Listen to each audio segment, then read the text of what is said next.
Oprah and Britney shook hands that slapped Meghan in the face as she had lied in an interview. "You can't talk trash again."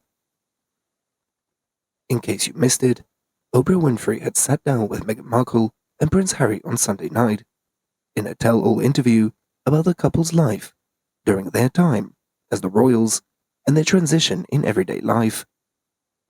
As the interview was viewed by 17 million people, and of course social media was on fire.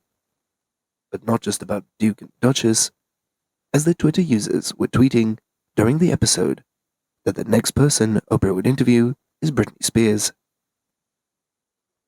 Britney might want to take control of the narrative and share with Oprah her truth, as according to OK, Spears had criticized Meghan Markle and Prince Harry's interviews.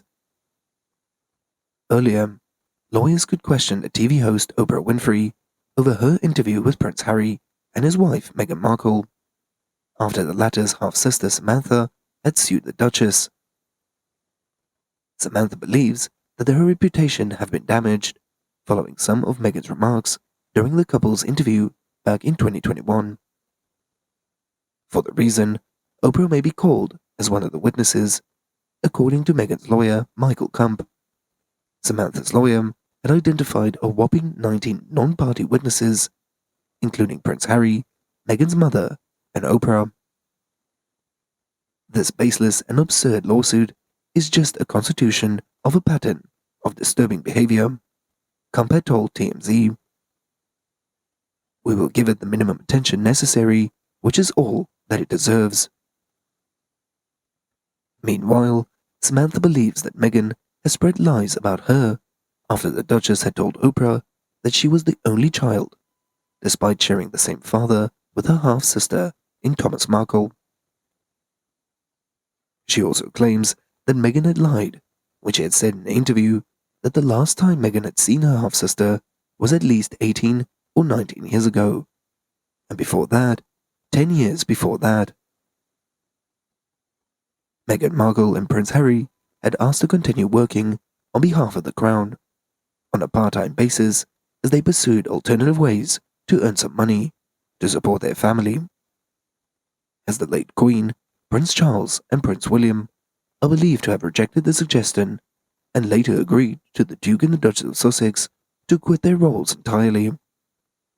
But according to Mail's associate editor, Kate Mansi, Harry and Meghan were offered the chance to step away for a number of years abroad before returning to the active royal duties.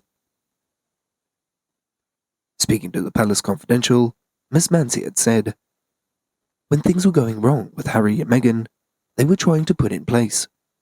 What is an alternative going to look like? What can be helped to make it work? And what was one of the solutions? They couldn't have that. Because they couldn't have 5 years away in Africa, come back and forth. They could have had a really nice gig, I think." Royal expert Richard Eden, however, had noticed that the Duchess of Sussex had shown not to have had a good impression of the Africa during her only visit to the continent before her departure. Mr. Eden had said, when they visited South Africa on their tour, it wasn't widely happy, and they didn't seem too keen to talk about Africa. As instead, Meghan had talked about how no one had asked me, and she has since complained about the accommodation, and how Archie was almost killed in a fire.